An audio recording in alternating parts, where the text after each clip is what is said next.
Hey there, welcome to Board Game Hot Takes, the podcast where we give our immediate reactions to the hottest board games just moments after playing them. My name's Tim. And this is Chris. And this is Adam. And tonight, instead of giving our hot take on a game we just finished playing, we're going to talk about board game expansions. We're going to list our top 5 board game expansions and talk about why we like expansions or if we don't. But before we jump into that conversation, hey guys, I have some poll results for you. So I asked a poll on Twitter, what's your favorite type of game? But the funny thing about this is that I asked this poll, I got a lot of good results here. Some of the first comments I got was you guys questioning my definition of types of games. So I want to talk about that. I want to explain myself. Did you guys have any questions about the types of games I listed before I jump into that? Well, it seems a little god complexy of you to boil down all types of games into 4 separate categories. So did you know? I guess that's fine. No, I guess that's fine. That makes sense. Did you know that Twitter only allows 4 options on poll results? That's Oh, so now it's Twitter's fault. Blame everybody else, Tim. So salty. All right. So okay. Let me explain here. So here's what I asked. I said, let us know what your favorite type of game is. I said, personally, I've never met a resource I didn't want to manage. So obviously I'm into resource management games, but here are the 4 types I listed. Number 1 was resource management, and then Euro in quotation marks. No, not quotations. What do you call those? Parentheses, I think. Parentheses, thank you. Parentheses. And then I said thematic slash... It's a really long show today. I said thematic slash story driven. Number 3 was high conflict, and number 4 was party games. Okay, but as soon as I asked that question, one of my first comments was from BGHT Adam. Oh, Adam, that's you. Substitute conflict with interaction, and it gets my vote. And then the next one was Chris saying, I'm not sure I'd consider thematic to be a genre. I'm not going to go into his long explanation here, but you guys just questioned my options for games. Let me explain what I meant, okay? And then I'll read the results, and you guys can tell me how you actually feel now that you understand explain it. Yourself. Okay, so resource management, and then I said Euro. And the reason that we're saying resource management instead of just Euro is because we don't want to be too Euro focused here. We think that games can come from anywhere and have resource management as a key part. So that's why I use that term, but I wanted to clarify that it encompassed the games that are previously known as Euros. The next one was thematic story driven. What I meant there was that there are games, okay, Chris, here's an example. Betrayal at House on the Hill. That doesn't have a whole lot of game to it, but it does have a story that drives the game. Some other examples would be Cthulhu Death May Die, where there are decisions to make. There's some game mechanisms, but it's story driven. Near and Far has story elements, even though it's a Euro. There are games that are thematic and story driven. So I was kind of asking, is that the type of game that you prefer? High conflict. Really, what are we talking about here? Troops on a map. That's high conflict. There can be other games with a lot of conflict, but that was one of the options. And then party games. Obviously, there's like 15 other categories I could have put out there, but Twitter does limit me to 4 options. So now that I've explained myself, which of those options would each of you say is your favorite type of game? So 2 things on that before answering the question. One is, I don't ever like to admit that you were right about something, but even before you just gave that explanation, I kind of came around to your way of thinking on the thematic story-driven for some reasons that we'll talk about in the main part of our show tonight. All right. And the second thing is, I forget what the second thing is, so I'm going to pass it off to Adam. So where do games like Dune Imperium fit on this? Because to me, it's a Euro game. It's a resource management game, and it has conflict. See, like there can be amalgams, right? You can have mixes, but what's your favorite? Like if you had to pick one or the other, which would you pick? If you wanted a game that was high conflict like Kemet, or a game that was resource driven like Garages of the Ganges, those are kind of like more extreme of those 2 types. Which would you pick of the 2? I don't know. I just say don't try to pigeonhole me, Tim. You have to give an actual answer here, Adam. So I think I ended up voting for high conflict in the sense that conflict means interaction. I like that interaction. I like playing against the players, not against a game system, not against a game puzzle. I want to play against the other people that I'm sitting around the table with. I actually thought about putting high interaction there, but I think there's some high interaction Euros, you know, and like I think there's high interaction games with resource management. It's maybe not as common, but there is some of those. So I don't know. I was trying to pick something that was very extreme there. What about you, Chris? What would be your favorite choice? Yeah, not only did I forget my number 2, but I forgot to actually answer the question. I think the answer to that is probably the same as Adam's, but let me give a caveat to that.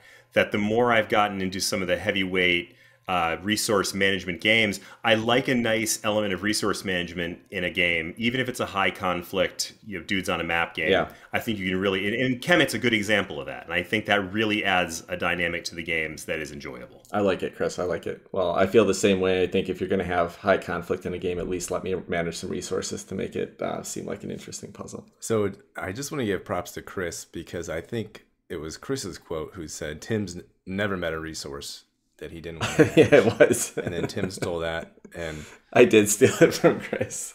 So I'm guessing your vote was for resource management, Tim. Yeah, I kind of said that in my question, that I said personally I've never met a resource I didn't want to manage. Yes, I did vote for that. Okay, but here's how our followers or listeners commented, or whoever answered this. I don't know if it's any of our listeners, but whoever answered this poll, out of the 39 votes, 56% of them said resource management. Mm-hmm. So pretty clear majority there are on my side.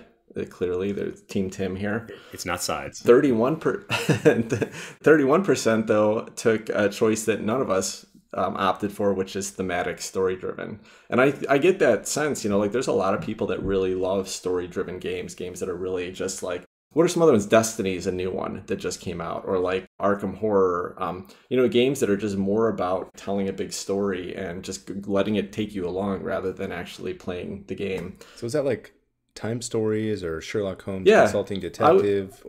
I would think so. Yeah, I would think those are all story-driven games for sure. And right? What about the Sleeping Gods? Would that fall in there, or where does that? How do those kind of fall in there? Yeah, well, so like Near and Far is an example where there's story in it, and but there's a lot of resource management mechanisms, and I assume Sleeping Gods kind of the same, but I would say that Sleeping Gods falls more on the thematic story-driven side than Near and Far does. So yeah, I would agree with that. Yeah. And I feel like almost all legacy games have some of that in there too. Yeah, I think a good legacy game does tell a story regardless of the other mechanisms in the game. So you could probably lean on that. Only 10% said high conflict, but again, I didn't use a very common term for what I was trying to get to there. So I think my terminology was definitely problematic here, since you guys didn't even understand what I was talking about, and we chat all the time about games. So only 3% said party games. I wanted to give it an option, but that doesn't surprise me either. I don't think most of our listeners or followers are just party gamers. So, have you guys ever heard the term omni-gamer? Do you know what that means? No. I have heard that term. I think it's someone who doesn't shy away from any type of game or enjoys all type of games. I like to consider myself a tiny bit of an omni-gamer. An omni-gamer.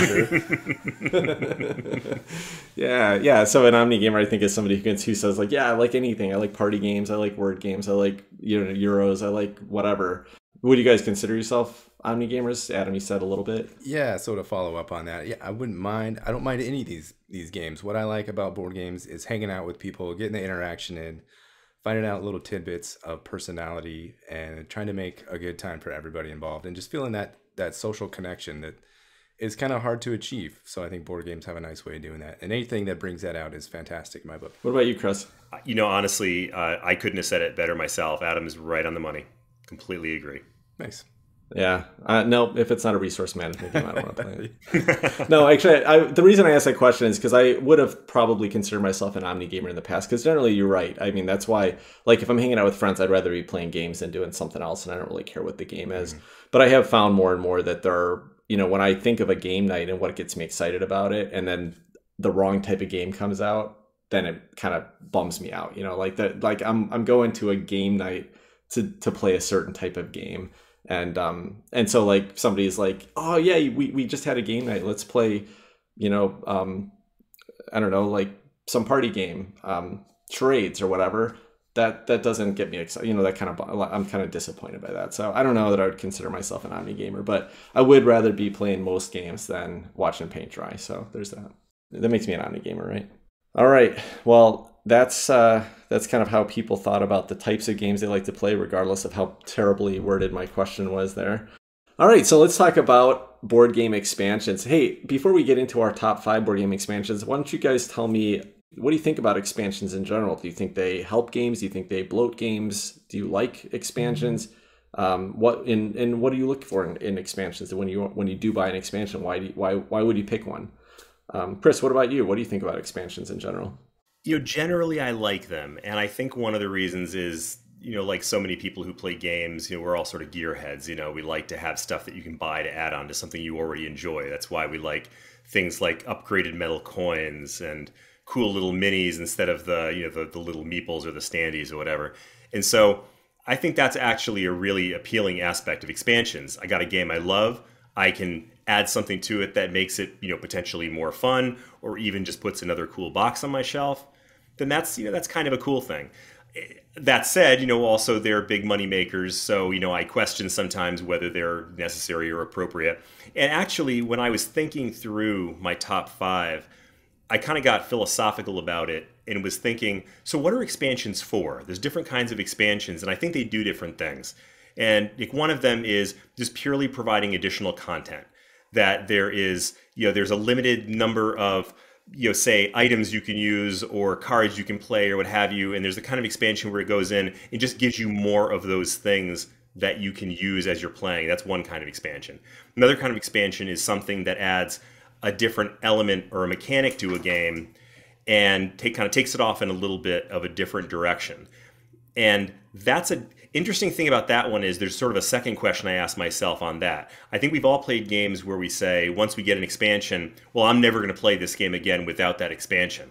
And in those situations, you have to ask yourself, well, then why didn't they just put that in the main game? If it's that good, it's that critical to, the game being good, or it improves it that much, why didn't they just do that in the first place? And I think for the most part, it probably has more to do with good ideas that come up later or something like that, rather than having it be a board game designer decides they want to make a buck later, so they're going to put out an expansion. So I give them the benefit of the doubt on that. But that's what and it depends on the game, which of those things it's accomplishing, whether or not I like the expansion. So it really just depends on the circumstances, the game, and the style of expansion that it is. Chris, if you go, listen to our interview with James A. Wilson on Everdell, in that case, he's added some expansions, and some people might say, yeah, I would never play the game without this, or, it just added bloat. But, he just came up with those completely after the game was popular and people started asking for expansions. So he said, what can I do with this? On the other hand, you got companies like Fantasy Flight who put out a living card game. The whole concept of the game is, what can I sell now to make sure that I can sell more content later? Mm-hmm. So some of that happens. I would guess that most games, most kind of traditional board games, they're produced to just be the best game, the tightest game that they can for the audience they're trying to find. And then when it's popular, then they put out more content to either bring new audiences in or give their current fans something that they want. So I think you can give most designers and publishers the benefit of the doubt on why they've held some content back. But there's definitely some companies that capitalize on that, and they're there just to turn it into a recurring revenue thing, which is, that's a business model, and everybody's out there to make some money, so that you can't really fault them for that. Yeah. I have a total unfounded sense, unproven, but it's sort of what you were saying, Tim. A publisher is going to make a game, put it out there, and they don't want to print all this extra stuff if the game's not going to be successful. So put out like a baseline, solid core game and see how it's received. And if people enjoy it and they're requesting more stuff, they want more, then okay, add those extra ideas that the designer might have had along the way, or something that lends itself, that makes sense to the board game as is, to get it out there to the people that are wanting it, and make yourself a little extra money if you're the developer, and avoid that risk of printing all that stuff up front and not have it be well received. That's a really interesting point you made there, Adam. And I hadn't thought about that at all, but that is a really good reason why you might hold off on something like that. So you're showing your business acumen. Thank you. Yeah, and another reason a publisher might do it is because when you release the first version of a game, you also want to make it more accessible. So you could add more mechanisms, and sometimes the right thing is to cut mechanisms and make things more accessible, simplified, easier to learn. But then maybe you can add them back on if somebody who's played your game wants to get back to it. A couple possible reasons why you're cutting something. Maybe it's the production costs, like Adam said, or it's the simplicity. But do you generally like expansions, Adam? You know, how do you feel about, do you search out expansions when you got a game you like? I'm gonna give this the classic "it depends," just like kind of like Chris did. Sometimes it can be bloat. Terraforming Mars, for instance, I think it's up to 5 or something expansions. Like Turmoil, I haven't even opened that up yet. And I'm going to talk more about Terraforming Mars in a little bit. But like the Venus Next one, some people call that bloat, and I could see where that's bloat. But you know what? The cards are mixed in there for me, and I'm not going to go through and take them out. And I enjoy it enough that it doesn't bother me that it's in there. But yeah, in general, I do enjoy expansions. What about you, Tim? Did you answer this one already, or have you not? No, I haven't. I haven't answered. So, you know, I want to just comment on Venus Next, and my thoughts on Venus Next. That was actually, I think, the first expansion, or, you know, one of the earliest expansions from Terraforming Mars. I think it was the first. I think that is actually just a designer trying to figure out how to make an expansion. So I think Venus Next has some problems, but I don't think it was just, let's throw more stuff in the box. I think it was, hey, this seems like a cool idea, let's try it. And another great example of that is, to me, Pearlbrook from Everdell. You know, so when James A. Wilson went to make his first expansion, he tried to put something, and some people like Pearlbrook, don't get me wrong, and just like some people like Venus Next. But to me, both of those games feel like they add something to the game that doesn't really blend well with it. And I think they were just first attempts, and their later expansions in both cases got better. So, you know, maybe it was just a money grab, but I think it was just new designers trying something different for the first time and then learning from the experience. As far as expansions go, I do really like expansions for the most part. As you guys know, I keep a fairly tight collection. And so, I generally keep games in my collection that I really love. And so I'd rather explore more of that game and play more of it than just buy more games. And so if an expansion comes out for one of the games I own, typically I'll pick it up. But I'm starting to shift a little bit on that. And part of that is that my game collection has grown a little bit, but also I'm playing just a lot more other games and don't have as much time to explore a game as deeply. So I'm a little more picky about the expansions I get. If an expansion just adds more content that makes the game fun right out of the box and more replayable, so that when I do bring it back out, it just gives me a new experience, I'll usually pick that expansion up, no problem. If the game adds significant difference in the mechanisms and it's not fixing something that I thought was a problem, I might stay away from the expansion at this point. And of course, that's going to vary. If it's a game I absolutely love, and I might pick it up anyway. But yeah, in the past, I would have picked up any expansion that came out for a game that I owned. That's shifted on me a little bit now. So I'm starting to kind of be a little bit more picky about the expansions I go after. So that being said, let's jump into our top 5 expansions that we love. It's funny because there was some news, 2 news items that came out in just the last week. One was that Lost Ruins of Arnak just announced their first expansion, and then Dune Imperium today announced its first expansion.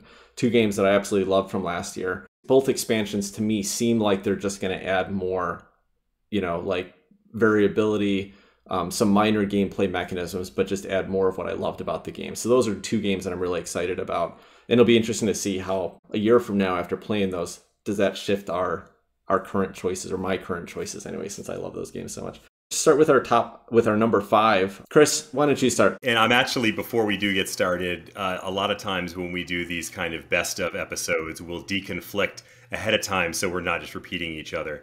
And this time, Tim said, I'm not even going to do that because I'm so confident that you guys are not going to have any overlap with me. And I'm really curious to see if that holds out. So that may be true, but I'm just curious to see. I can tell you right now, I know which game Chris thinks that we're overlapping on, and we didn't. So we'll see if that's accurate. But okay, and I'm dying to hear what that is when we wrap up here.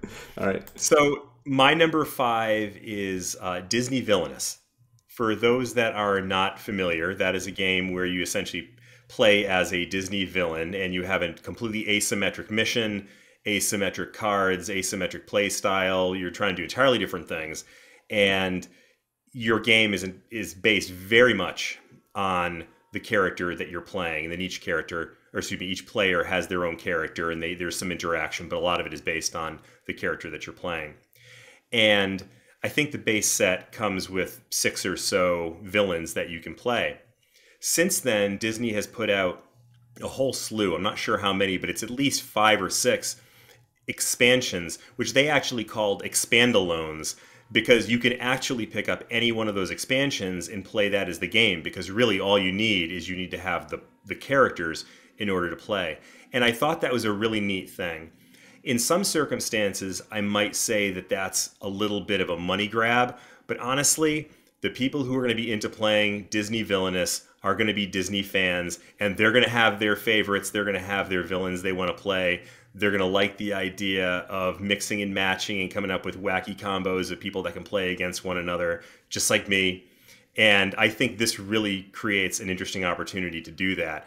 And also, contrary to some where you have to buy an expensive base game and then buy an expensive expansion, here, if you want, you can just buy a couple of the minor expansions if that's what appeals to you. You don't have to spend a whole lot of money. So I thought that was kind of cool.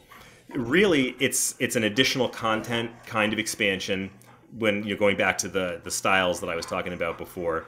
And that's essentially what that is. But because it's asymmetric, it also creates new play opportunities and new styles as well. So that is my number 5, is Disney Villainous. Chris, a couple of questions for you. Is that your dog making an appearance on the show? Is that what I just heard? I was wondering why you guys were laughing. But yeah, that's the heavy panting in the background. Yeah, that huffing and puffing. I'm trying to think of whether Adam's going to be able to edit that out of the background. I think I'm going to leave that. That's me panting at the idea of expansions. I love expansions. It sounds perfect. And then, okay, a few episodes back, you mentioned having your eye on Villainous, and I'm guessing you've since purchased a few of these expansions and played. And what's your thoughts? I did buy the base game, which again has a bunch of content to it already, so I didn't feel the need to go out and buy any expansions. And it's a fun little game. It's not a super heavy duty game. It's a fun one. I played it a couple times with my wife. I haven't actually won a game yet, so that's a good sign. If it's something that I can get my butt kicked at by someone who doesn't play a whole lot of games, that kind of makes it more fun for me. And anything that gets my the hooks in to make someone more enthusiastic about gaming is great as well. But yeah, I'm really pleased with that purchase. Can I just try to clarify here? We're talking about the top 5 expansions of all time. So you're not actually talking about having played an expansion in this series. Do I understand that right? I guess that's sort of true. But I think the point is that there really is no such thing as an expansion, or conversely, you could say it's all expansion. Okay. Everything is expansion in this game, which is kind of a neat thing. Well, this fits perfectly with your trend of breaking all the rules for our top 5 or 10 lists anyway. So perfect start, Chris. Adam, what about you? What's your number 5 expansion? I'm also going to break the rules and just erode the fabric of the strength of our podcast. And I'm going to talk about Race for the Galaxy. There's 3 expansions here, so that's how I'm breaking the rules. And these are actual real expansions. So the first one is The Gathering Storm. This was released way back in 2008. And then the follow-on was Rebel versus Imperium. And then there was The Brink of War was another expansion. These all added more cards to the abstract iconography of Race for the Galaxy. But they're fantastic. I got into this game way back in the day and played tons and tons and tons with actual deck. And then have since sold the deck, and I just have the app now. The app's fantastic. It runs everything. It's got a nice, very difficult AI, very intelligent AI to play against. So that's where most of my play comes for Race for the Galaxy. What do these add? These add like the Prestige, which is another way to win, another resource you can play around with. These add just more 6-point cards, just different ways to win. They kind of downplay the production planets, production worlds, if you're at all familiar with Race for the Galaxy, and add some other viable options and different paths to victory. So that's Race for Galaxy. The 3 that I mentioned here were Gathering Storm, Rebel versus Imperium, and The Brink of War. You guys ever play any Race? I played it just a little bit on the app, kind of went through a learning game or two, and it felt a little bit overwhelming to try to learn on that interface. I'd love to play it. I'm sure it's not that hard to get into once you get through a couple of games, but it didn't keep my attention to learn through the app. But I'd like to play it in person sometime. I know it by reputation, but I've never played. The iconography is dense. It's tough to get into. Yeah. I was going to ask you guys the question if you had a hard time making a list of 5 expansions. I can tell that Adam has already because he put 3 into his number 5 spot. But I did have a hard time putting together just 5 expansions in here. And in fact, right now I'm trying to figure out what I start with as my number 5. So I think the way I'm going to order this for myself is to choose the expansion of these 5 that I think is the least game-changing of the 5. And so the one I'm going to start with it's the New Discoveries expansion for Underwater Cities. And this is one of those expansions that I would say does exactly what I like in an expansion, and that it just adds more fun content, more variability in the game without really making the game harder to learn. So I can basically play at least some of the modules in this expansion the first time I'm teaching somebody the game. Underwater Cities, New Discoveries adds just a whole bunch of new cards in the era 1, 2, and 3 decks, so that just changes the game up a little bit. It also adds variable starting powers, which are not too complex. They're very easy to teach somebody. And it's called the quick start mode. So if you play with those variable starting powers, you also start with some different resources instead of everybody starting with the same resources.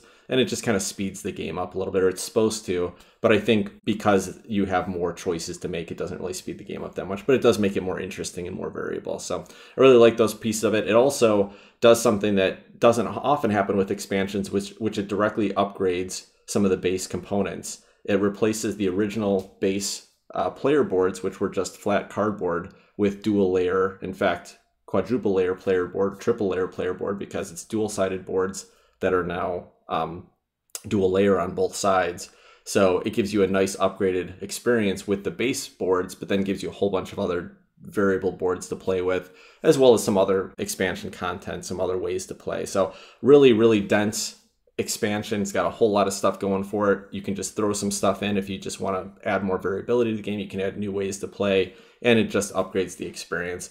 It's a pretty expensive expansion. It costs, I think, as much or even more than the base game does. So that makes it a little bit of a hard sell. But if you love the game, the expansion's totally worth it. So that's my number 5, Underwater Cities, New Discoveries. Hey, Tim, I have a question for you about that one. And the things that you listed off, and I have not played this expansion, so I'm not familiar with it firsthand, but the things you listed are all pretty standard issue expansion type stuff. So, new cards, added quality player aids or components to the game. In a situation like that, where they're all kind of sort of no-brainers, like this is what you might do to change the game, or to augment the game. What do you think was driving the decision to do that by the publisher? I think it was a popular game, and they just wanted to put out more content for the fans, to be honest. Because it's like I said, it's pretty expensive, so you have to be a fan of the game to pick it up. Probably one of the things that drove it is a lot of people complained about the player boards, piece of paper board. I'm guessing that was kind of their attempt to say, like, hey, let's make an upgraded experience for it, and then let's add a bunch of other content in. But I don't really know. And in any case, to me, it made me happy to have more stuff to kind of switch up the game a little bit. It seems like a win-win if the publisher can make some more money and the players of the game want it, then everybody's happy, I feel like. I don't know. Yeah, one thing to note, that this may be kind of a indicator of the future, but this was a Rio Grande game published in the United States anyway. They also did the expansion for, I think it was Roll for the Galaxy, which is known to be a solid expansion, but also more expensive than the base game. Rio Grande also published Beyond the Sun, and that's an expansion I'm really excited about because it adds a solo mode, but it also adds new variable player powers and some other stuff. I wonder if that's going to be another one of those big box expansions, though, something that doubles the amount of content that you had in the base game. So it'll be interesting to watch for that one. I'll be all in on it if it is, because I love that game and just want to experience it more, but I could see that being a challenge for somebody that's just on the fringe and says, hey, I just want a solo mode, but now I have to pay double the cost of the original game. Speaking of which, and just to draw this episode out even longer, the print run, a new print run of Beyond the Sun just came out, and I think they're about to sell out all again. And one reason I haven't bought is because I heard of this expansion, and I'm hoping for some future big box expansion or some sort of comboing of all these expansions into one. So that's why I held off on this latest print run of Beyond the Sun. I love the game, but I didn't do it. I'm the same. I almost bought it recently, and I don't want to buy it without the solo mode because I don't think I'll get to play it as much as I'd like to otherwise, and the solo will at least give me the opportunity. So once the expansion's out, I'm buying the base game for sure. Mm-hmm. I may pick it up before then, but that's interesting to hear that it's almost sold out again. I hadn't heard that. Prices are going back up, so that's funny. Beyond the Sun now on upgraded graphics. Merged cells. Yeah. Chris, what's your number 4 expansion? Well, now that we've spent a fair amount of time denigrating Terraforming Mars, I will reveal that my number 4 was Terraforming Mars, Hellas, and Elysium, which I'm also happy to say was a gift from Tim. I forget if it was for a birthday or what. But For those that have not played Terraforming Mars, which is probably not anybody listening to this podcast right now, a great deal of what happens in that game is based on the map that you're playing on. And there are different spaces on the map that do different things. And there are awards and milestones that drive some of the goals that you have in the game. And what this does is provide you an entirely new map to play on, a different part of Mars, and different milestones and different awards. And so it changes out some fundamental things, but it does it in a really subtle way. So it adds this new content, but it does it through a basic new playboard, which is great because it's not super expensive. I assume. I haven't bought it. That was a gift. But I assume it wasn't that expensive or Tim wouldn't have bought it for me. And it adds an elegant new way to play the game. And which actually is quite useful, I think, because we recently, my wife and I, played a marathon round of Terraforming Mars. And it is a game. It's a dense game. And it can get a little bit fatiguing after a while, especially when you start seeing the same cards over and over and over again when you play it, game after game. And being able to switch up that map and have two other maps to choose from really did refresh things and made it enjoyable. So it's certainly something that I think anybody who enjoys Terraforming Mars, even if you don't have all the other expansions, that is a great expansion that you can invest in and really refresh your game. Those maps are some of my favorite expansions for Terraforming Mars. They change the game just enough to add that little bit of interest to the, I don't know what you call it, area management. I really like that aspect of the game. I like the game itself. In fact, my number 4 expansion is the Prelude expansion to Terraforming Mars.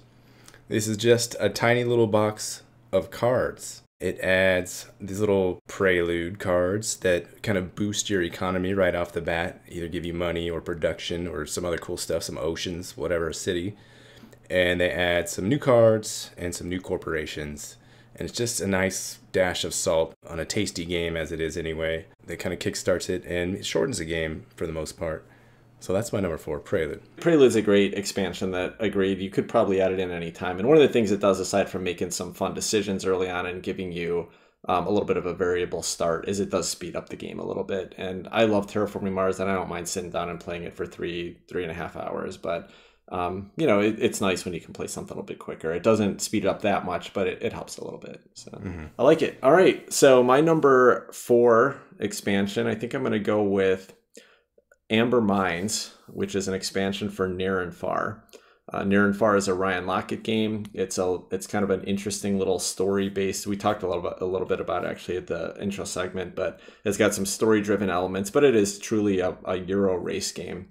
The idea being that you have some worker placement. You're going around and collecting resources and building up your little adventuring party, and then one of the actions you can take is to adventure and go out into the world and basically explore. But it's very much a resource management game and trying to collect the right things before other people do and kind of race to the end game, the best scoring by the end game. The Amber Mines expansion does add a lot of the just additional variability that I like in a game. It adds new artifact cards, a couple new elements that fit in really smoothly, like magic cards. But the thing that I really like is that the one thing I didn't like about the original game of Near and Far that I felt kind of ruined the experience was that you could take a mining action in the main city when you went there. And the mining action was just a really easy way to achieve tents and points and resources. And it was kind of the right strategy, especially in a 2-player game. It was always the right thing to take that action whenever you could. Almost an instant win if one person focused on that and another person didn't. The Amber Mines expansion really changes the way the mines work and kind of builds out a random tableau of cards that happen so that when you go to do a mine action, it actually lets you randomly take a card off the top of the deck and flip over kind of a cave scene so that you're actually going into the mines. And yeah, you can go in there and get the free resources, but you also, the resources you get are random, but also you might run into a monster and you have to do a power check, or you might have to do a mine check, or whatever some of the kind of the check rolls that you have to do in Near and Far to see if you can get past it. So sometimes you're not going to accomplish anything. Other times you're going to get some really cool benefits. But the more times that you go to the mine, you have to spend bread resources to be able to do that. So you can't just do it for free. You have to collect bread or find some way to get bread, or, you know, which is another resource in the game. So it really changes that particular piece of the game. It's fun. It's a fun way to get some stuff early, but the later you get in the game, you can't just keep going back to it to leave your tents there and push the end game. So I think it fixed something that was broken in the game. And that's one of the reasons we didn't talk about at the beginning of the segment, why you would want an expansion, to say like, this game is good, I like a lot of what it does, but something about it doesn't work for me. This is a case where I think Ryan Lockett fixed the one problem that I had with the game. It's a must include for me. I wouldn't play Near and Far without the Ember Mines expansion. Yeah, I like it when there's an addition like that takes something where in a game it's duh, you always do that if you can, and changes that around a little bit. I think that's useful. Mm-hmm. So, Chris, what's your number 3? Wait, we didn't do Adam, did we? Yeah, he did Prelude. It was a seamless segue. Not anymore. It's been a long day. My number 3, a game that I believe Tim already name dropped once, and that is Cthulhu: Death May Die. And this expansion, or the expansions, there's a couple of them, but the main one, the main significant expansion is called Season 2. And the reason for that is it's all about new content. For those who haven't played it, this is a very, very, very story-based game, which, again, going back to something Tim said earlier, it really, when I was thinking about Cthulhu: Death May Die, it really did make me say, oh yeah, you know, maybe that's the kind of thing that Tim was talking about in that poll. And it's a co-op game, it's very story-based, but what that means is when you have a story that replays over and over again, that can get a little bit old. So really the value of a game like that, the replayability of a game like that, is going to be in the ability to switch up those stories. And there's a number of them that come with the base game. There's a few more you can get as expansions. And there's the Season 2, which has a pretty good chunk of new stories. And I think that just is invaluable, especially if you like the game, because you're going to get bored of playing the same missions over and over again. It also has the benefit of adding in some new player characters. That's one game where there's no shortage of player characters. There's like dozens of them. There's boxes of player characters. And that's another place you add variability in this. But this adds a few of those as well, and the new missions. And best of all, it adds in a few new monsters as well. And for those, again, who have not played the game, one of the beauties of this is that you can take a mission, you can completely swap around characters, the heroes, and you can completely swap out the monsters and change the game out quite a bit. And so adding this new content creates an incredibly diverse amount of new playability that you have in the game. Yeah, that's a really interesting one, because this one, as far as I remember, I don't think it actually changes the mechanisms at all. All it does is adds new stories, monsters, and characters. So it's really just about adding new content to the game. Yeah, there are some minor tweaks in mechanisms from story to story. Like there are certain things you can do or try to do, but yeah, it's really about adding new content. Yeah. Hey, by the way, I just bought Cthulhu: Death May Die in the Shoggoth expansion, I think, but right, as far as I can tell, Season 2 is not available. But if you guys run across it, or any listeners, if you run across Season 2 available at retail price or less on an online retailer, just let me know. Drop me a link, and I'll be picking it up, because I would like to add that in as well. I think, that's one of the challenges with a game like that is story driven. You probably have 9 scenarios or 10 scenarios or something like that in the base box. So you can replay those with different monsters and different characters, but I do think it's more fun when you're just exploring new scenarios, every time you go back and play. So I think that's one that the expansion makes a whole lot of sense for. Yeah, and this one is a game where I actually give them a lot of credit for building the variability into even the base stuff. Because, I mean, you and I have played it a few times. I played a few games with my wife, and I don't think we've gone beyond the first 3 missions, even though we've probably played collectively 10 games of it, which is kind of cool, because you can switch out your characters, you can switch out your monsters and your missions, and so you can definitely get some replayability in there. But I imagine that if I was constantly playing this game and just loved it to death, it would be completely mandatory to have that expansion. Yeah. Hey, by the way, this is a little tip. If anyone is playing Cthulhu: Death May Die, you do not have to play the scenarios in order. And I think the first scenario is the weakest scenario in the entire first box, in the base box. Oh. I really don't like playing that scenario. It's got this fire one mechanism to it that is just a real pain in the butt and not very fun to play with. But that's not at least consistent throughout the rest of the scenarios, and I think some of the other scenarios are a lot more fun than that. So very good point. First of all, if you play that first one and you're kind of turned off by it, try a second one or a third one and see if you like it more, or even just skip that first scenario. Because I think when I get my game in and start playing with a new group, I'll just be skipping that first one and jumping right into some of the other ones. Really good point. All right. So, Adam. I like the little Tim's tips that have been coming up lately. We need to have a little special sound effect when tip for you guys. I like it. Tim's Pro Tips. There we go. My number 3 expansion is the expansion for the Expanse, the board game. So this is called... That sounds stupid, right? Have you ever played this? Well, I have played this expansion. Adam? Yeah. Okay, good. Okay. Right. Don't expose my underbelly just yet. I think I heard you just bought it, so I wasn't sure if you'd ever actually tried it. No, I played it twice. So it's called Doors and Corners expansion. And Doors and Corners that's a phrase from the book. The Expanse is based on IP by James S.A. Corey. It's a series of currently 8 books. The 9th is coming out soon. It's also a TV show on Amazon. I love this intellectual property. It's a hard sci-fi, relatively hard sci-fi in the near future. By near future, I think I mean, 200, 300 years out, where civilization has colonized Mars and beyond. Well, first of all, the designer is Jeff Engelstein, is published by WizKids. So WizKids isn't notorious for their production or colorfulness in a lot of their games. In this game, they released a new game board that actually has colors, and the colors pop a little bit. So that is always nice. I enjoy color. And also it adds a thing called the proto-molecule, which wasn't even in the base game, which is a feature aspect of the stories. That adds a nice dynamic. It's a little tweak to the mechanics. It adds a few other modules that are kind of take them or leave them. But the new game board and the proto-molecule, which adds a new, a twist for scoring. There's about 4 or 5 scoring phases during the game. And if you have control of that proto-molecule, you get some bonus points. And if 2 people have the same amount of control for that the proto-molecule, they blow up. And I think that whole system blows up. That's the Expanse, Doors and Corners expansion. Do you feel like the expansion, aside from improving the production a little bit, do you, and adding this one mechanism, like, does it fix something, or is it just that it adds more?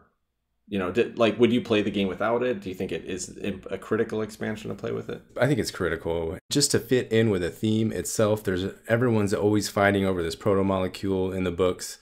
And it's such it plays such a central role in the books. And it's one of the main plot lines of the story. So it adds enough of a scoring twist and enough increased interest and dynamic that I think I would never play the game without the proto-molecule in there. I have a question for you about the Expanse, the Amazon series. So I watched a few episodes of it, and the first episode, if I remember right, starts out with like a woman alone in a space station and trying to escape from some weird black ooze, alien ooze or something. Do you remember that scene? Of course. Okay, so that was awesome. It was a huge hook, grabbed me in. And then it went into like dry Star Trek diplomatic, like talkie territory, which wasn't necessarily a bad thing. I probably would have stuck with it if my wife was into it, like Star Trek, like Star Wars Episode 1.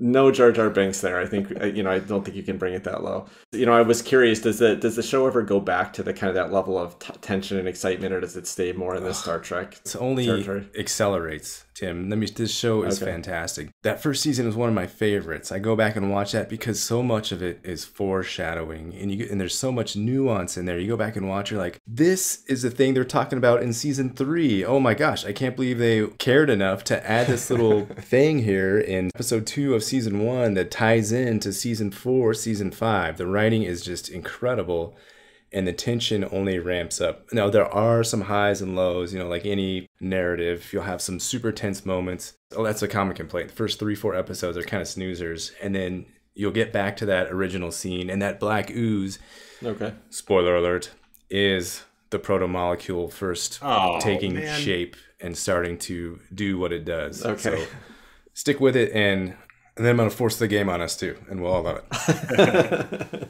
All right on. I'll have to give it a shot one of these days. Yeah, no, I think we should play it. It sounds like a fun, interesting game that at least we'll have a lot to talk about, regardless of how we feel about it. But it sounds interesting. Yeah.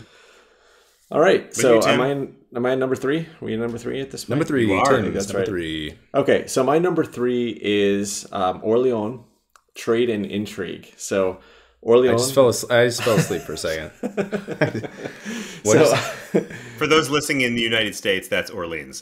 So for Orleans, Okay, so Orleans is a really fun, if you like dry Euros, it's a really fun game that has bag building and moving up tracks and trying to score the most points and moving around an ancient European cityscape. Classic Euro That sounds stuff. like a different kind of theme. That's cool. But no, it's a mechanically interesting enough game. But I do think that it suffers a little bit. A couple areas. There's a board where you can sacrifice the chips out of your bag. So over the course of the game, you're going to be getting new chips to put in your bag that you're going to be drawing off. They're going to let you do different actions over the course of the game. But at some point, your bag gets too bloated and you want to focus it more. You want to cut back some of the actions. So you can sacrifice them. In the base game, you pretty much can sacrifice them to this other board and you just get gold. And then if once sections fill up in that board, you get some other benefit. But that's a pretty boring action. You're getting stuff out of your bag, you get a little bit of gold for it. In the Trade and Intrigue expansion, it adds 2 alternate sacrifice boards you can use. And the first one is the board I always play with. Every one of those actions that you can sacrifice to, there's a whole bunch of them, depending on the type of chip you're sacrificing, gives you a completely different benefit. And they're all fun, they're all interesting, they all let you plan around and kind of combo your turns and stuff. So that's really interesting. And then the alternate board that they have, which I haven't played with, is called the Intrigue board. And that one is all take that mechanisms. So if you put if you sacrifice one of your guys over there, you're going to give a negative effect to one of your opponents. If that's what you like to play, that's going to totally change up the game.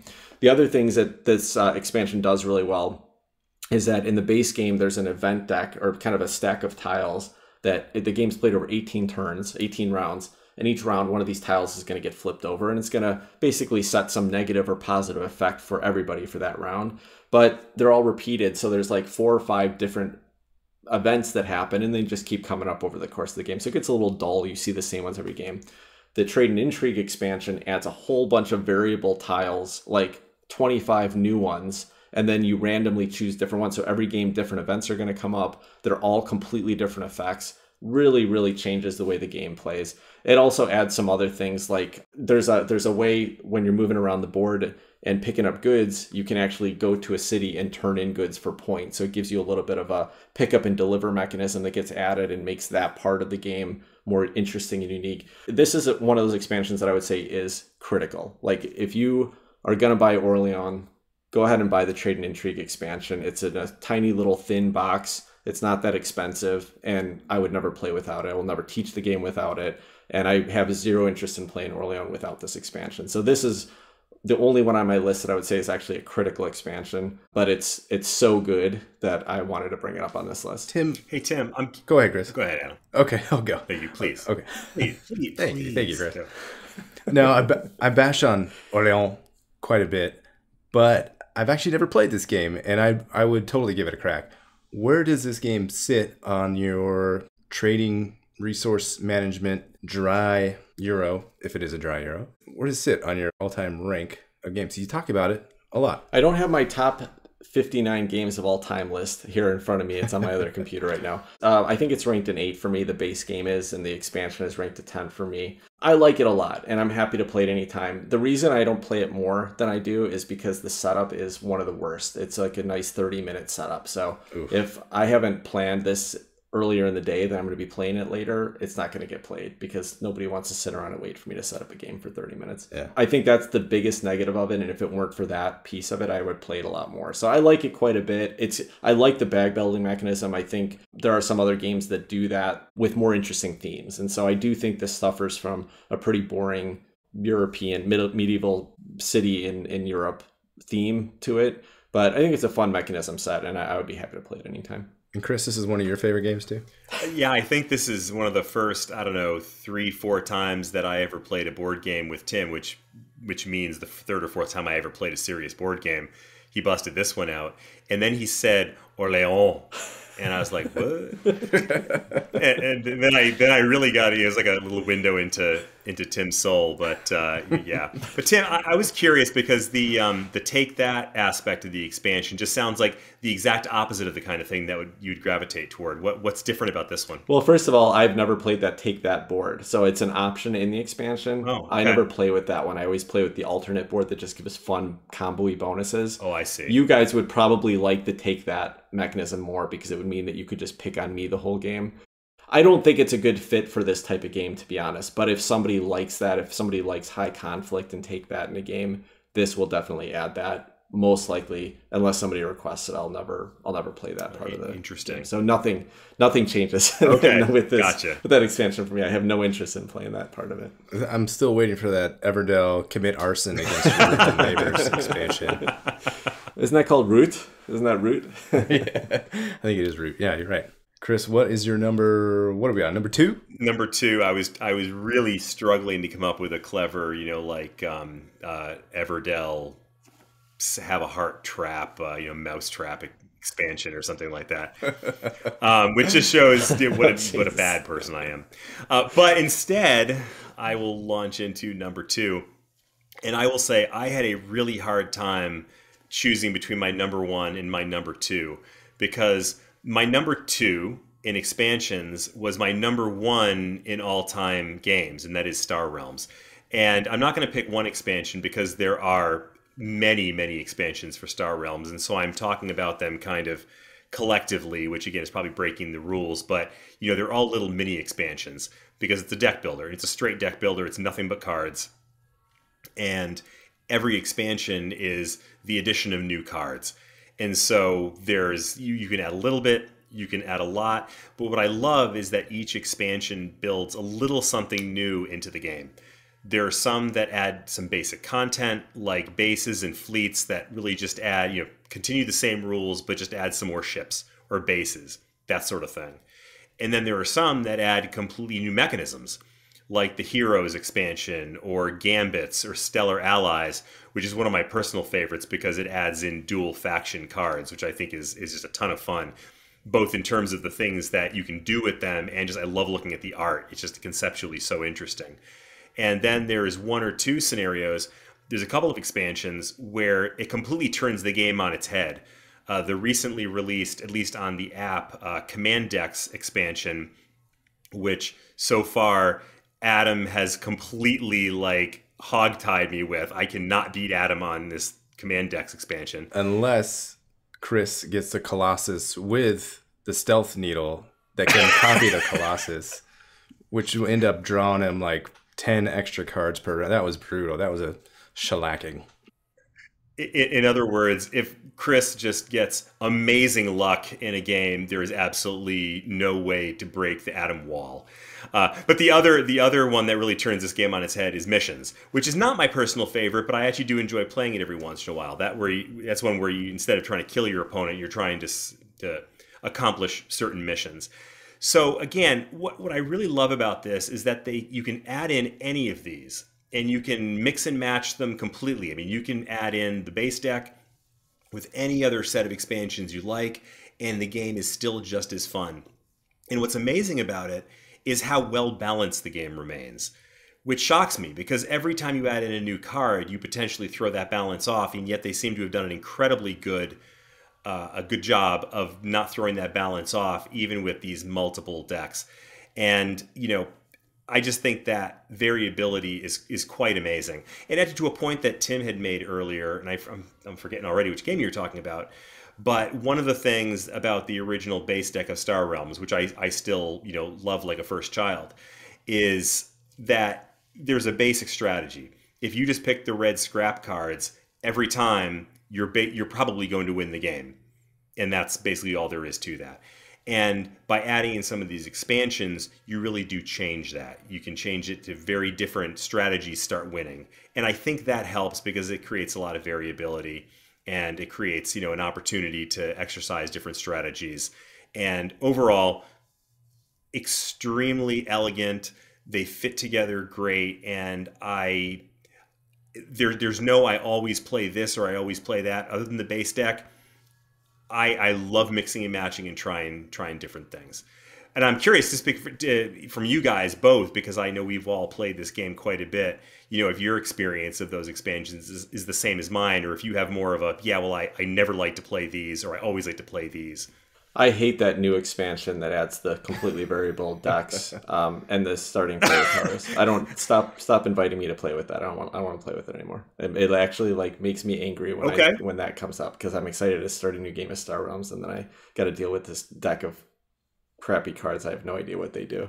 That was unequivocal. And also, kids, get off my lawn. Yeah, So the rest of the expansions are all Nice. fun to play with from time to time. But before Adam answers, actually, Chris, I wanted to ask you, because you picked like 15 expansions for this number 2 slot. If I held a baseball bat over that Tiki mug collection behind you and said you have to pick one expansion, I'm smashing all these mugs, which one expansion would you play with? If you were going to just buy or own or recommend one expansion. Wow, the baseball bat over tiki mugs question. Or it's a variation on the desert island question. Truthfully, my heart says Stellar Allies because I really enjoy those mixed faction cards. But in reality, if I had to just pick one to play with, it would probably be one like Frontiers that adds a lot of new material, because there's a couple of them. Frontiers is one. I think there's another one that I'm probably forgetting the name of that adds like 20, 30 new cards and a whole bunch of new material. So that I think is great. But in terms of the feature that I find most interesting, I love those dual faction cards. All right, Chris, or sorry, Adam, what was your answer to Chris's question about how you feel about the expansions? I think some of the events, there's one, I don't know how many events the event expansion adds in there, but that adds a little too much. You can be the first player, at least on the app, and like 3 of these events come up and you already bought 4 of the best cards in the game and the game's already over. So the events kind of sours it sometimes if if you get an unsuccessful turn of fate and you happen to be the second player and all the good cards are gone already, the game's over at that point already. So those events can kind of sour the experience for me. Yeah, that's a fair criticism. I think that's reasonable. All right, cool. So, Adam, what's your number 2? Okay, my number 2, I'm a total poser on this one because I haven't actually played it. So say there again, we're eroding the fabric of the legitimacy that we never had for this podcast, at least for me. This is Zia, Embers of a Forsaken Star. This is by Ira Frey, Cody Miller, and Far Off Games. This is the expansion for Zia. This expansion is allegedly, I'll say that, incredible. Nobody has anything bad to say about it. It adds, you guys are just laughing at me, but here's what it adds. It's one of these expansions that's like a fix to the base game. Not that Zia, the base game, needed a fix, but it adds a market. So there's a mechanism, pick up and deliver mechanism, where you could just get one planet that wants a good and that supplies this good, and they can have the next door neighbor planet supplies the opposite good and wants the other good. So you can just pick up and deliver, like on a die roll of 5, you're just already winning the game by going to the next door planet, your next door neighbor. Whereas this adds a nice economy, like a Brass Birmingham supply and demand type of economy. So you can't just do that anymore. Also adds 3 new pre-painted little spaceships. Who doesn't want more spaceships? I do. It adds these comets. There's these icy comets flying around. So if you accidentally bump into one of these guys, whoops, now your ship is getting crusted with ice. It keeps growing and growing until you fly somewhere and heat it up, melt those ice chunks off.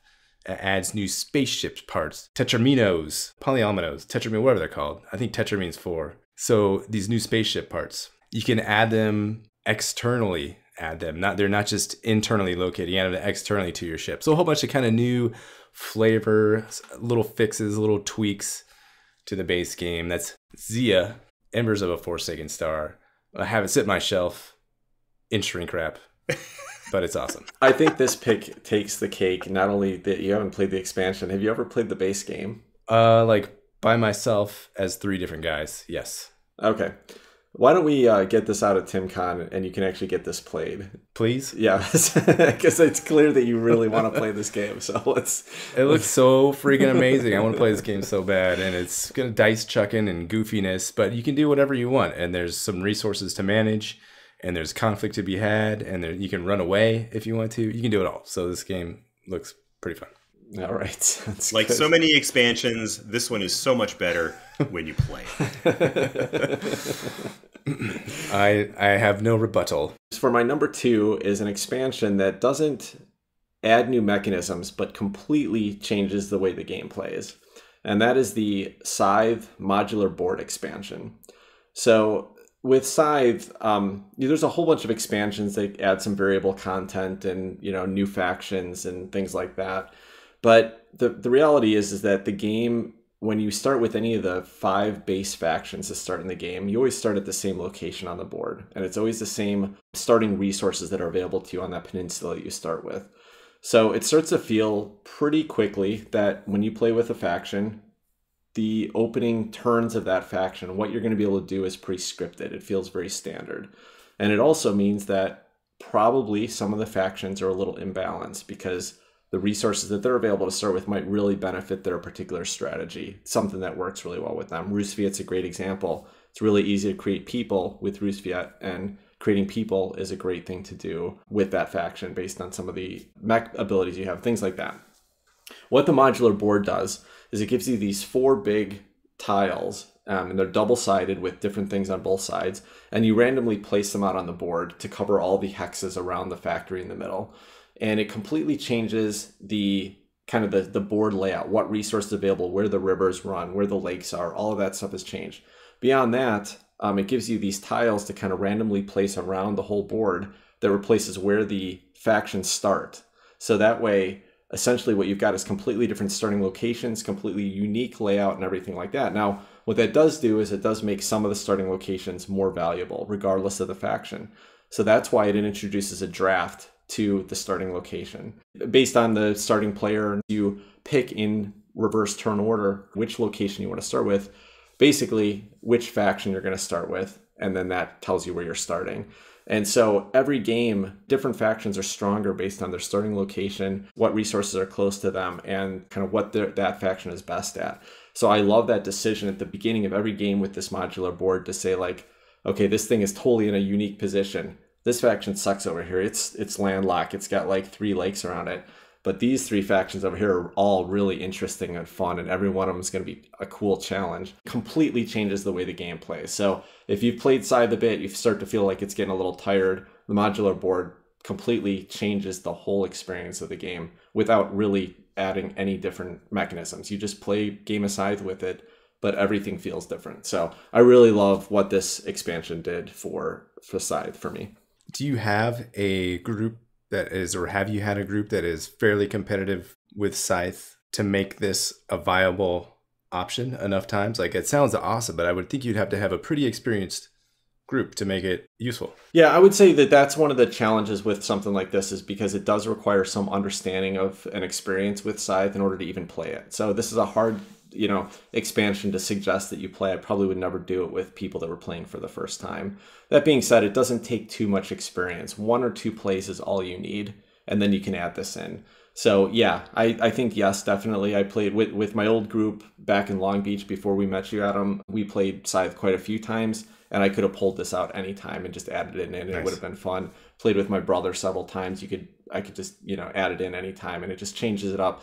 One of the other things it does, which I didn't mention, is that you can leave some of those tiles off and essentially tighten the board. So for like a 2 or 3 player game, if you didn't like Scythe because it didn't offer enough conflict, you can also do that as well, which will kind of pull people closer together and make sure that there's more conflict in the game. So it adds that as well. But yeah, I don't think you don't have to be super experienced to play with this. You just have to have a couple games under your belt, and then you could add this in, and I think it'd be a fun experience for you.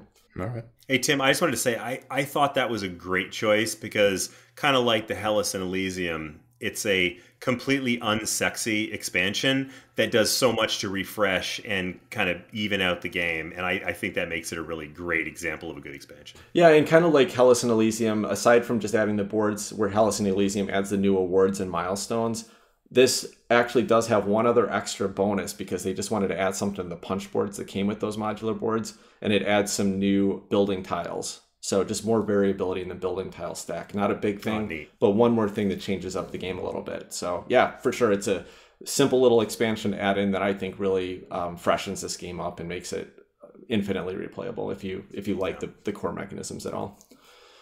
All right, so let's get down to our number 1. Chris, what's your number 1 expansion of all time? Please tell me you've played it and that you actually have a single expansion to mention. The ridiculous criteria. Here are my top 5 best number 1 expansions. Before I answer this one, I'm curious, Tim. You said that you thought you knew what I thought was going to be overlap we might have, and I'm curious to know, before I say this, what you thought it was. that I was going to say. Yeah, I think that your number one expansion is Scythe, The Rise of Fenris, and you thought that was going to Wow. be on my list as well. No, I'm blown away. I mean, first of all, I guess that must mean I made a pretty good choice, because at least you thought of that. But yeah, that is my number one. Scythe, Rise of Fenris. It is in keeping with the comments I was making before about Cthulhu Death May Die, and what we were talking about earlier with a story-driven style of game. Scythe itself it's thematic, but it's not exactly story-driven. And then the Rise of Fenris, it introduces a campaign mode that is highly story-driven. And oh my goodness, what a story. It adds in great narrative. It adds in some really big surprises, which I don't want to say because they really do come as surprises, so I don't want to give any spoilers.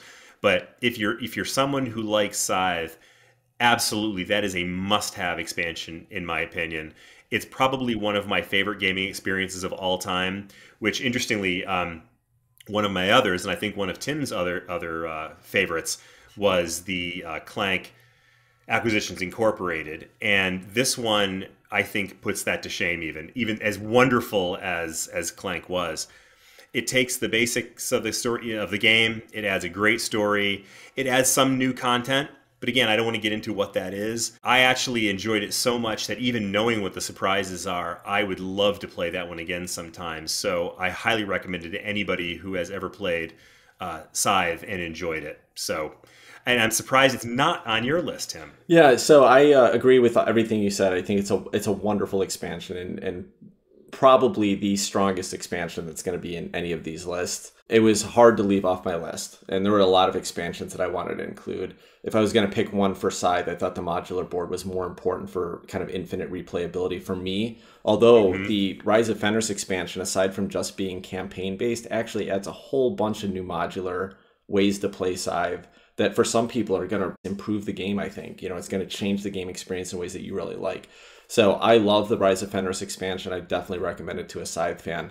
But the best part of that expansion was the campaign for me. And so even though I would be happy to replay that campaign again, the modular components of it are less important to me than the actual modular board, which I will always want to play with. That's why I picked the modular board over the Rise of Fenris expansion. But it's a fantastic expansion. If you like Scythe, you got to play that. Get a few friends together. 2, 3, 4 friends together. Chris and I played a 2-player and had a blast with it, even though that's not the optimal way to play a game like that. But 3 or 4 people, get that campaign out, and I think you guys will have a blast with it. I have a pro tip for you, though, with this one again. Life hack by Tim. By Tim. No, this is important. If you want to play this expansion, it was intentionally made so that you could kind of play 2 games per game night. So if you play 2 games in a row, one of the games is going to be kind of an average length game of Scythe, and the second one is going to be super short. And that caused some complaints to people because they said, hey, I got my whole group together. We busted out the second game in this campaign, and it took 15 minutes to get through. You may be disappointed if you're going in to say like, hey, we're setting up one of the game nights and we're going to get through one game tonight.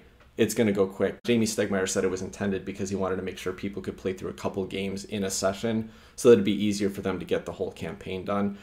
So just count on that. Plan to play 2 games in a session night. It'll go just a little bit longer than a single game, but then you'll get the full, experience and you'll get through the whole campaign a little bit faster. So there's my pro tip. Yeah, and one thing I'll add in regard to what you're saying about the number of players, that for reasons that, again, I don't want to give anything away, but for reasons that will be obvious if you actually make it a little ways into the campaign, that this is actually a campaign mode that is pretty well suited to having 2 players. So if you have a family member or a best friend or whatever that you like to play games with a lot, it actually makes a great 2-player campaign. Yeah, it worked great. It was all good. I still think it'd be stronger at 3 or 4, but it did work really well at 2. So don't hesitate. I had a blast playing it at 2. I'd do it again. Yeah. Adam. Tim, any guesses for my number 1 expansion? Oh man, I feel like I should know what it is, but I don't. I can't. Nothing's coming to mind, and I have a feeling once you say it, I won't be surprised by it. No, what's your number 1, Adam? I'm glad we're not super duper predictable. That's probably why you beat us at every freaking board game.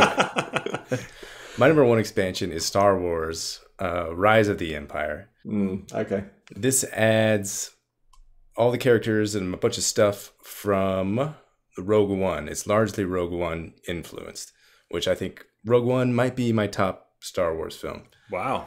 Controversial opinions coming out all over the place here tonight. But what else does it add? You can be Cassian Andor, Jyn Erso is in this game. It has U-Wings, TIE Strikers, Nebulon B frigates. Also adds Jabba the Hutt, who was a surprising non-inclusion in the base game, but he makes an appearance here. It streamlines the combat. It makes the combat quite nicer. It still is a little lengthy, but whatever. All new mission cards, changes up the game nicely, adds some new things, new tactics, bunch of stuff. I love it. Star Wars, Rise of the Empire. Tim, you've had a chance to sort of play this. Yeah, my suggestion here was that if you're going to play Star Wars Rebellion, pick up Rise of the Empire. I think it does fix the combat to some extent. The game is still, to me, a little fiddly and a little long, but I think it really does make the combat more interesting, and all the content is just a bonus. New types of ships and fighters and everything that you can buy. Nothing else was problematic. It didn't add anything too excessive. It didn't make it harder to learn, in my experience. Also, if you're playing the Rebels, make sure to read that one card that lets you sabotage a planet, because it's different. It's different from the base game. And the new card kind of has another ability there, so it's easy to miss that you can sabotage with it. I made that mistake the first time I played with it. You need to sabotage. Yeah. But beyond that, no, absolutely. This is an awesome expansion. That's a great pick. I was wondering why you weren't sabotaging me more. Tim, what's your number one? Okay, and my number one is for a game called Jamaica. This is a Bruno Cathala game. Fun, family weight, 2 to 6 player game. I really like the game, but it's a very family weight. It can get tired quickly. You know, if you have 5 or 6 people together, it's always going to be a raucous, good time, fun, exciting moments. But it gets a little, repetitive and dull.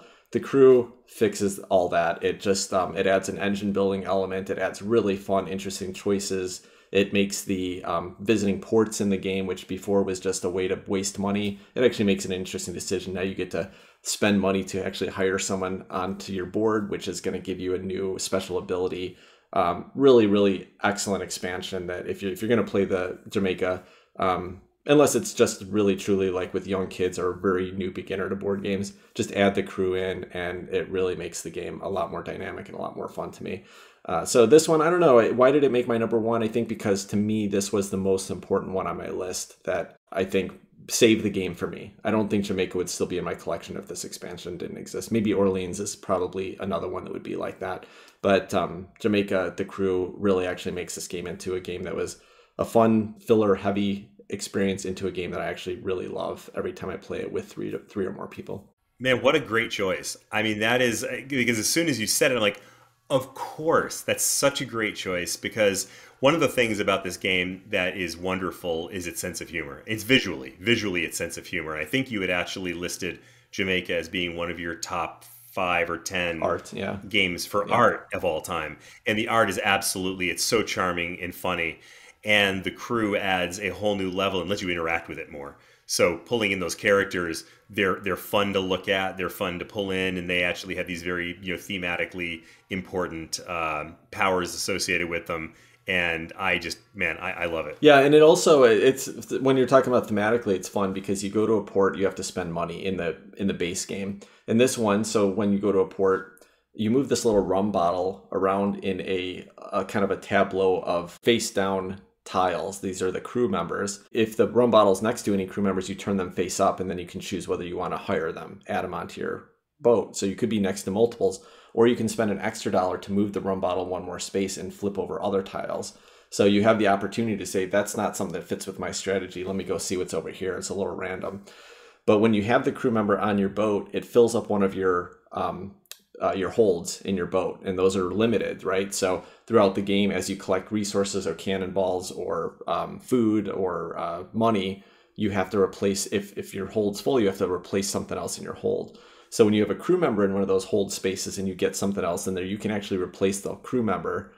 It's like you're throwing the crew member overboard to make space for your treasure or your food or whatever. So it's a fun little thematic, like piratey thing to do in this game. So yeah, absolutely love it. And it's also kind of fun that when you attack another boat where you can normally take something from someone else's hold, you can steal their crew members and you can like get them onto, you can basically take their special abilities and get them onto your boat. So it just adds so many more fun little decisions and thematic elements that makes this game really fresh for me every time. So piratey. So piratey. All right. Well, that is our top 5 board game expansions. Did you guys have anything else? Any final thoughts before we wrap up today? You guys have any honorable mentions for expansions? Ones that came close but didn't quite make the list? Ones that you haven't played yet? I do. That are possibly awesome. No, they're all ones I've played. Let me run through a couple really quickly that I think are worth calling out. The Trade Routes expansion for Castles of Burgundy makes that game even more special, and it fixes one of the problems was that basically selling goods wasn't that interesting of an effect. It was just something you do when you couldn't do anything else. The Trade Routes expansion gives you a bonus if you sell goods of the same color as this little route of cards in front of you. Really adds a fun little fresh flavor. It's like a $6 expansion. The reason I didn't include it on my list, it would have been, is that the second edition of Castles of Burgundy actually includes that in the core box. So if you get the current version of Castles of Burgundy, it's already built in there. But if you have the original version and you don't have trade routes, go pick it up. It's totally worth it. Number 2 was Lords of Waterdeep. Scoundrels of Skullport, I think is the name of it. It's the only expansion for Lords of Waterdeep, but it basically adds 2 expansions in the game, adds a whole bunch of new content, adds some new worker placement spaces to use, and a whole new mechanism that makes some spaces give you a negative value. So it's an interesting trade-off there. And lastly, Champions of Midgard, the Valhalla expansion, fixes the problem some people have with the luck of the dice roll because it gives you a benefit if your armies die, but also it gives you a little bit of an engine building thing that you can spend those dice for ongoing effects. All 3 of those are excellent expansions. If you like the base game, pick up the expansions. They're worth it. The reason I didn't include Lords of Waterdeep or Champions of Midgard is that I think they're fun games. I still have them in my collection, and I wouldn't play them without those expansions, but they're just not super favorites of mine anymore. I think been overplayed for me. So, but great expansions in any case. What about you, Chris? Did you have any honorable mentions? A couple of them, and both of them happen to be comic book games, and one of them is Marvel United. There's a number of expansions there, and I'm not going to pick one expansion other than to say that there's a bunch of them that add some interest to the game. It's one that I spent a lot of money on Kickstarter and was sadly a little bit disappointed in the simplicity of the base game, which made me sad because it had such promise associated with it. And I know that a lot of people really love it, so I feel pretty controversial saying that, but I thought the base game was a little bit oversimple. And I think that there's a couple of the expansions that add some complexity to it, and I think that's like I'm forgetting the names. I didn't prepare this like I did the rest of my list. The one with Thanos and the Black Panther, and there's some interesting storytelling in there. Sorry, Chris, have you actually played some of those expansions yet? To quote Adam, no. I do want you to check back. I want you to check back once you actually play them and tell us if it actually fixes the game for you. Because I'm just curious. I'm interested if it actually makes it an interesting enough game. Yeah. To make it fun for you. Yeah, I'd like to. I do want to try them, but have not gotten to do that yet. All right. And the other is the multitude of expansions for Batman Gotham City Chronicles, which are legion, and in a lot of ways it reminds me of Cthulhu Death May Die, where the missions are what they are, but you can swap out villains, you can swap out heroes. There's just so many different things that you can add to it, and a lot of that comes in the form of expansions. And so I think that adds a lot of replayability and interest. And like the Disney game I was talking about before, Villainous, this is one where if you're a fan of DC Comics, you're going to have your favorites. You're going to have your characters you like, that you love, that you want to get into the game. And you might have a bunch of them, and being able to swap them out, almost, it's like a little fanboy's dream. And so I think that makes it a lot of fun. Nice. Adam, what about you? Any runners up? And these could include games that you've never played before if you want. Or just like your main list. Oh, gosh. I've never heard of this game, but I just looked it up. It sounds rad. No, I'm looking at Spirit Island Branch and Claw, which I own, and I have played numerous times. This was, I was really into this a couple years ago. It's kind of fallen off my radar lately. Branch and Claw adds a bunch of new stuff to an already admin-heavy base game, but this adds stuff like events. It adds more, I forget what they're called, small powers and big powers. Then it adds like the wildlife and the growth and the viruses. So a bunch more chits that you put out there on the map, and you get to manage those. It adds adversaries. So you can more ways to increase the difficulty of the game. Adds these little exploration nuggets that you can kind of go to this land, flip it over, see if you got something. Just a whole bunch of little modules that are pretty cool if you're into Spirit Island. Also adds 2 new spirits. at least 2 new spirits. Looks like 2 new spirits. But a bunch of content for the game. The other expansion for Spirit Island. Go ahead, Tim. Oh, okay. Sorry, you're going to talk about another one for Spirit Island. Go ahead. Yeah, the other one for Spirit Island was the big Kickstarter that they had not too long ago. And it is called Jagged Earth. And that adds everything that had been previously released, a whole bunch of promo spirits. I think there's like, I don't know, maybe 24 spirits total, something like that. And just a whole ton of content for Spirit Island. So one of these was like we talked about earlier, Branch and Claw. At least some of that content was part of the original design of the game. But they decided that was too much stuff to release in one box. So that's when they had this little separate box with all these added nuances and mechanisms, if you enjoyed the base game enough to go on and pursue more content.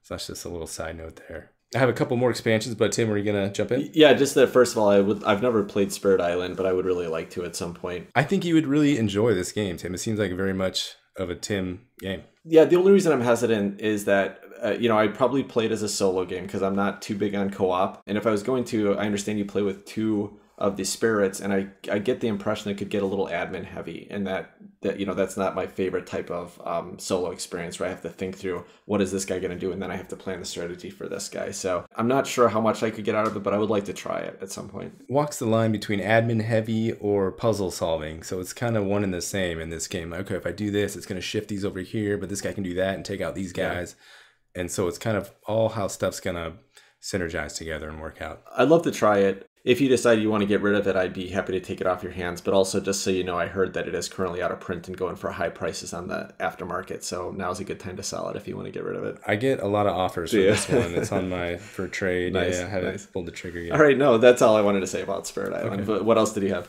Another one that's just an honorable mention because it's been included, or aspects of it have been included in the second edition, is Eclipse: Rise of the Ancients.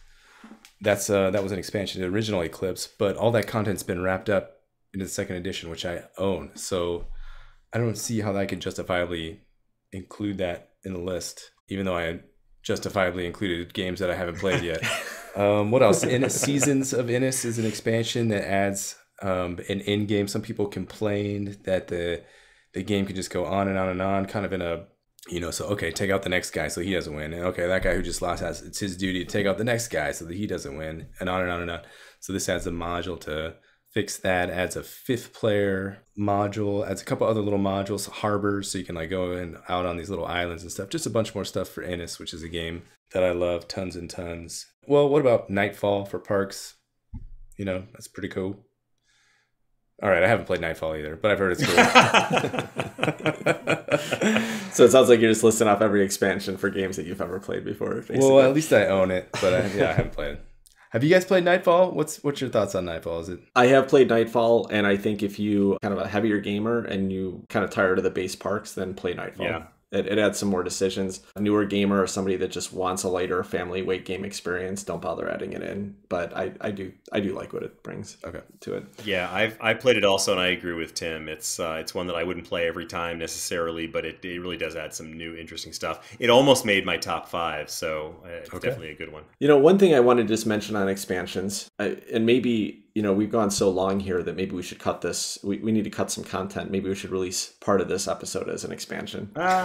Now, one last thing I wanted to mention was that one thing that's interesting about expansions lately is Kickstarters, and how a lot of the times Kickstarters are actually releasing extra content with the base game. So, you're like looking at this big game, and what do they do as stretch goals? Oh, here's a new expansion, or here's an add-on that you can buy on. That's an area where I question the value most of the time of those expansions, and that people are investing in more content for a game they've never played before. It's easy to buy into that fear of missing out and want to just get everything in the game, but I do think that is potentially just a money grab and probably not a very good value for most people who are buying the game. That's my thoughts on it. Man, I know that feeling well. Yeah, and it works on me all the time. Frustrating. Yeah. All right. Well, I think we should probably wrap up. We went an awful long time, about 5 little expansions tonight. Great talking with you guys. If any of you who are listening would like to join us in the conversation, hit us up on social media. You can find us on Twitter at BG_hot takes or at Facebook at Board Game Hot Takes. Catch up with us or just subscribe and listen to the next episode. Until next time, take care, everybody. Bye, everyone. Bye-bye.